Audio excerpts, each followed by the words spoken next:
Assalamualaikum warahmatullahi wabarakatuh. Perkenalkan, nama saya Agus Arianto, peserta Latsar gelombang 2 Angkatan 11 kelompok 3. Izin untuk mempresentasikan terkait dengan materi manajemen ASN. Kita tahu bahwasanya kondisi akan manajemen ASN di Indonesia itu sendiri dalam kaitannya dengan pelayanan sektor publik belum sepenuhnya berkualitas dan memuaskan publik, dan mana hal ini terjadi karena masih lemahnya sistem birokrasi. Kemudian untuk hal itu perlu ada suatu terobosan inovasi sehingga terwujudnya suatu pelayanan sektor publik yang berkualitas.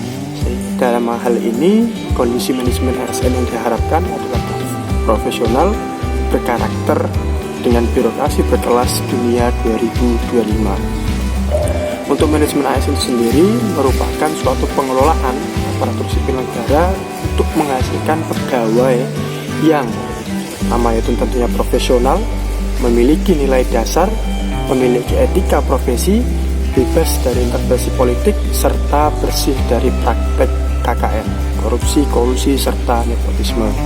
Kedudukan ASN itu sendiri berdasarkan Undang-Undang Nomor 5 Tahun 2014 dibagi menjadi dua, yaitu yang pertama ada PNS, Pegawai Negeri Sipil, yang merupakan warga negara Indonesia yang memenuhi syarat tertentu diangkat sebagai pegawai aparatur sipil negara secara tetap oleh pejabat pembina kepegawaian untuk menduduki jabatan pemerintah dan memiliki nomor induk pegawai secara nasional. Sedangkan P3, pegawai pemerintah dengan perjanjian kerja, merupakan warga negara Indonesia yang memenuhi syarat tertentu yang diangkat berdasarkan perjanjian kerja untuk jangka waktu tertentu dalam rangka melaksanakan tugas pemerintah sesuai dengan kebutuhan instansi pemerintah dan ketentuan peraturan perundang-undangan.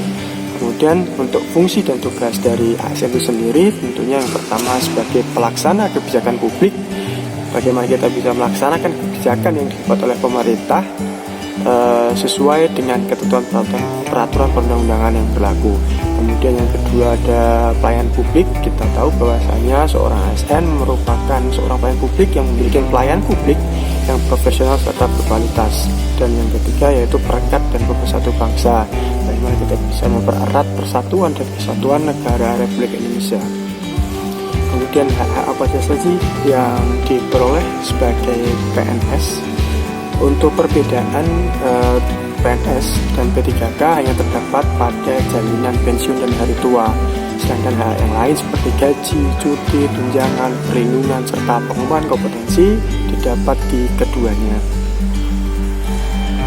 Untuk kewajiban kita sebagai PNS atau ASN sendiri tentunya setia dan taat pada Pancasila, Undang-Undang serta NKRI, kemudian menjaga persatuan bangsa, melaksanakan kebijakan yang dirumuskan pejabat pemerintah yang berwenang, kemudian mentaati peraturan perundang-undangan itu sendiri, kemudian melaksanakan tugas kedinasan dengan penuh pengabdian, kejujuran, kesadaran dan tanggung jawab, kemudian ada menunjukkan integritas dan keteladanan dalam sikap, kemudian ada menyiapkan menyimpan rahasia jabatan, dan yang ke-8 ada bersedia ditempatkan di segala wilayah NKRI. Kemudian ada kita diatur dalam kode etik dan kode berlaku, yang mana kode etik berlaku itu sendiri bertujuan untuk menjaga marwah, martabat serta kehormatan dari ASN itu sendiri. Kemudian dalam manajemen ASN ada yang namanya sistem merit. Sistem merit itu sendiri merupakan suatu kebijakan dan manajemen ASN yang berdasarkan pada kualifikasi, kompetensi dan kinerja secara adil dan wajar dengan tanpa membedakan latar belakang politik, ras, warna kulit, agama, asal-usul, jenis kelamin, status pernikahan, umur ataupun kondisi kecacatan.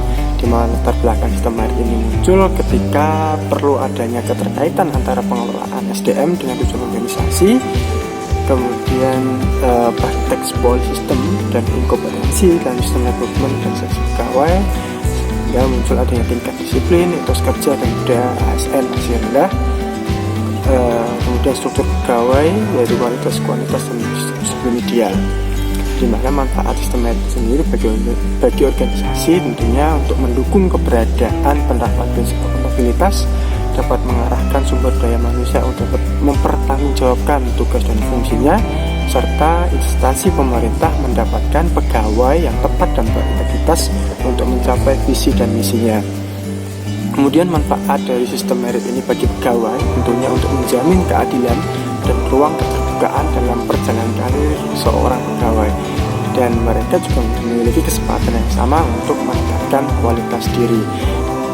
Dari apa yang disampaikan dalam manajemen ASN ini sendiri, tentunya pegawai ASN berkedudukan sebagai aparatur negara yang menjalankan kebijakan yang ditetapkan oleh pimpinan instansi pemerintah, serta harus bebas dari 17 manajemen ASN pengaruh dan intervensi semua golongan dan partai politik. Kemudian ketentuan lebih lanjut mengenai upaya administratif dan badan pertimbangan aparatur sipil negara itu sendiri diatur dengan peraturan pemerintah.